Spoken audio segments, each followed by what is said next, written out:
abogado y ex procurador César Azabache para hablar de este momento tan difícil de la democracia peruana. Buenas noches, César, ¿cómo estás? ¿Cómo está, Paola? A tus órdenes. Bueno, mi primera pregunta es, ¿cómo se sale de esta crisis? ¿Cómo se va más allá y se evita, digamos, romper con una democracia que es como un cristal que debemos cuidar los peruanos siempre?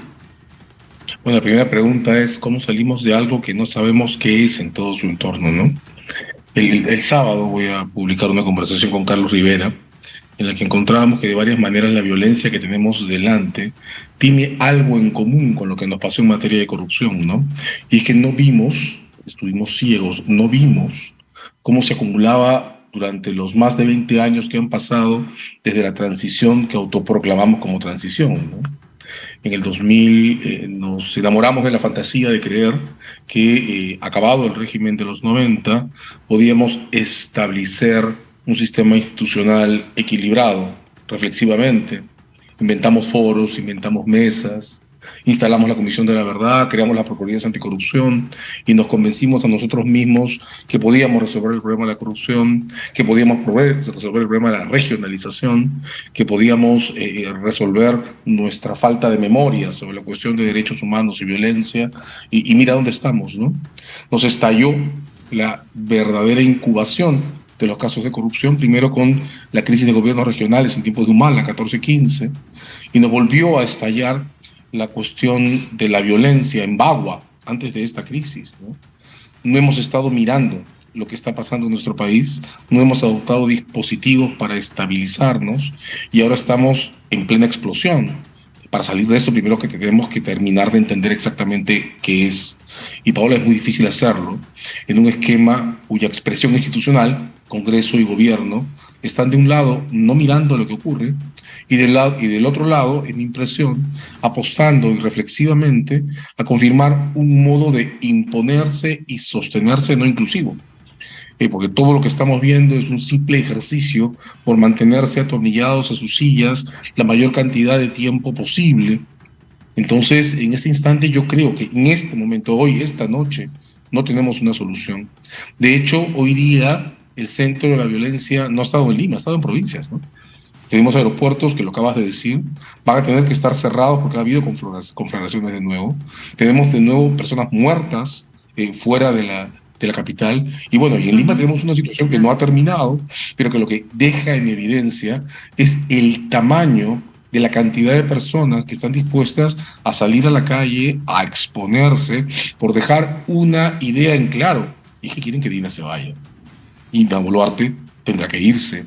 Lo que no hemos resuelto es qué sigue después de una eventual renuncia de Dina Boluarte.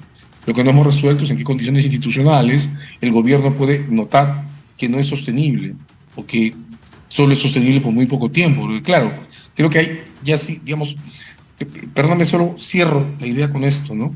Creo que en este momento ya la situación de protestas deja en claro que no se refiere a Castillo.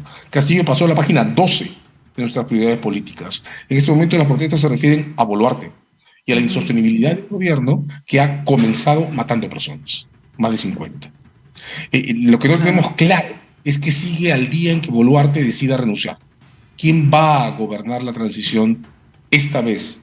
Si en el Congreso anterior, la caída de Merino, apareció casi por azar la fórmula Sagasti que se pudo establecer, creo que al día de hoy no estamos visualizando cuál es la fórmula alternativa para esa transición.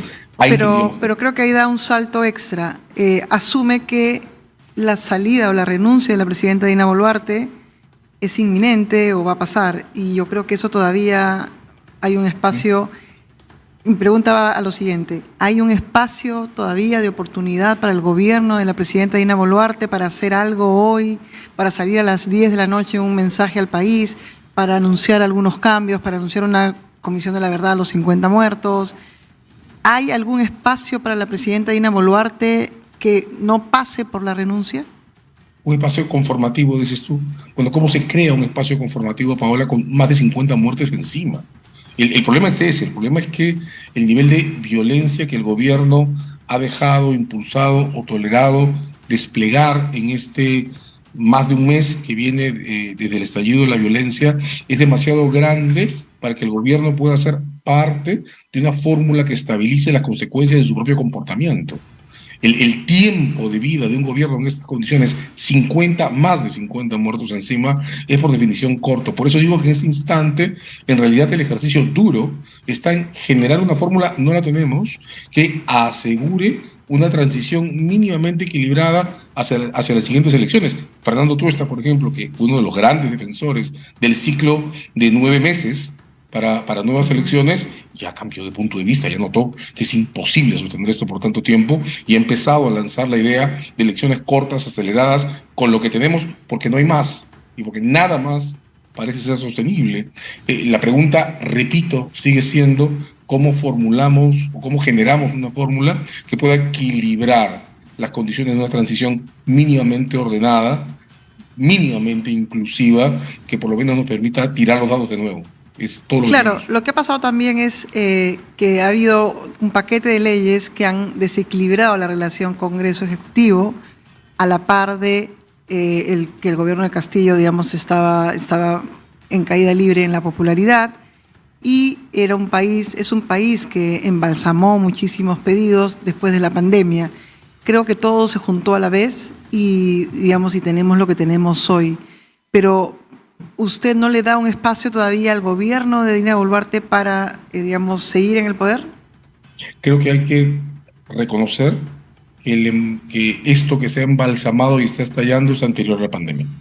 Creo que no lo vimos, creo que no tomamos totalmente en serio lo que significaba Bagua como indicador de que las relaciones centro-resto del país no estaban caminando.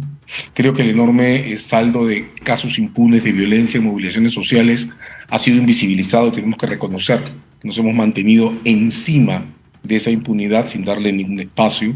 Entonces creo que esto no es de la pandemia para acá, que es lo que viene más atrás. Las relaciones Ejecutivo-Parlamento se rompieron en el 16, ¿no?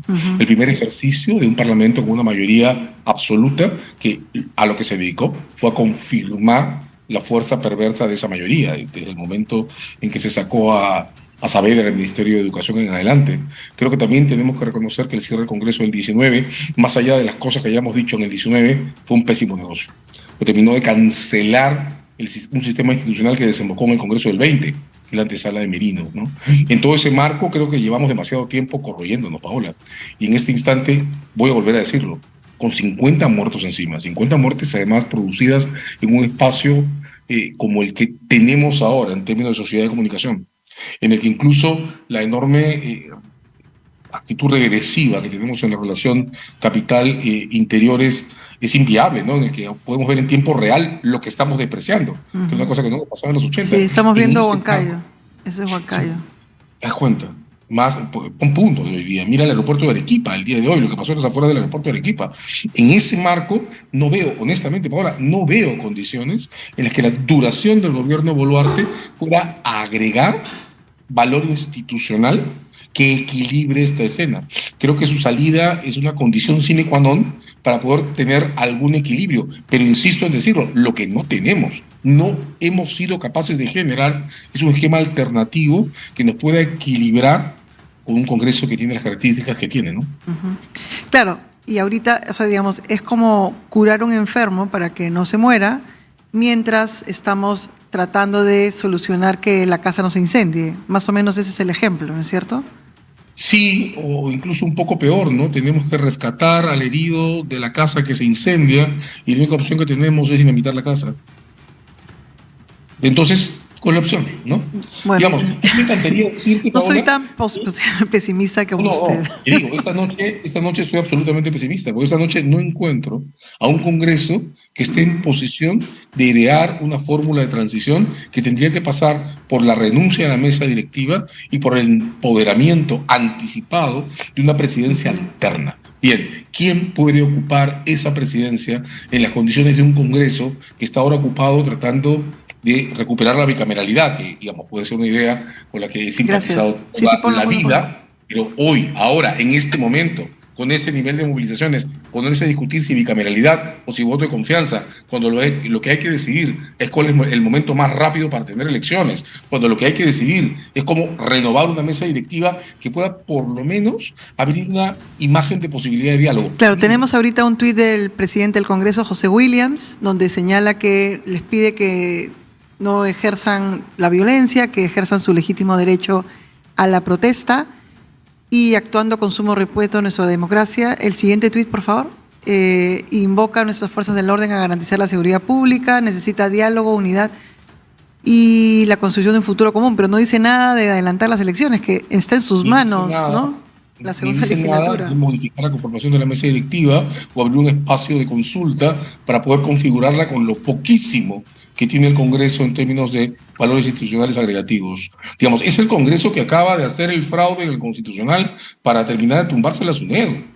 Es ese Congreso en el que tenemos que... Sí.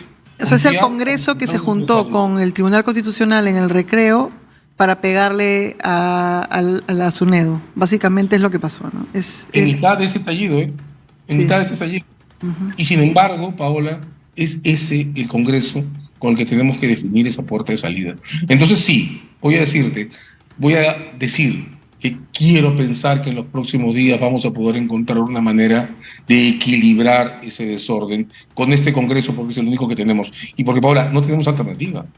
No tenemos alternativa, no hay manera de generar una vía no constitucional para estabilizar una crisis institucional. Es una especie de oxímoron, una tontería pensar que fuera de los canales institucionales vamos a crear institucionalidad. De modo que necesitamos una especie de vara mágica que permita que alguien en el Congreso entre en razón y pueda empezar a organizar una sustitución de la mesa directiva para la crisis que cree el contexto en el que la renuncia de Dina Boluarte sea posible.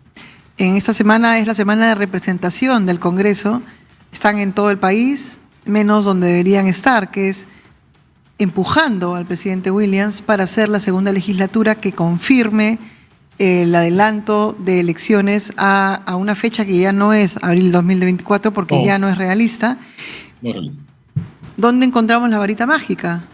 Bueno, la varita mágica habrá que construirla en función al modo en que podamos generar información sana sobre lo que ha pasado hoy día. Mañana tendremos las primeras mediciones que establezcan cuántas personas se han movilizado en Lima. Mañana probablemente podamos tener lecturas de esta tarde que pongan el énfasis no en los puntos críticos de confrontación, que son los bordes de la manifestación, digamos, históricamente, de los 90, el borde del Parque Universitario, por ejemplo, o los alrededores de la Avenida Bancay, sino que puedan describir lo que pasó en la Plaza San Martín, en la Plaza 2 de Mayo, en el Parque Kennedy de Miraflores. Dependemos en mucho del modo en que se desplace esta movilización que está yendo por Avenida Salaberry hacia Miraflores para poder tener una imagen de lo que significa movilizarse y tener una idea en común. Porque voy a insistir en decir esto además, Paola, esto hace mucho que no es sobre Castillo. Esto es sobre las condiciones que siguen a los más de 50 muertos que se han registrado en este periodo. Desde el día 2 ya no era sobre Castillo. No tiene nada que ver Castillo en esta movida. Bueno, César Azabache, ex procurador, abogado y un ciudadano preocupado por lo que nos estamos viviendo en estos momentos. Que vengan mejores días y hasta la próxima. Un abrazo, Paola. Cuídate.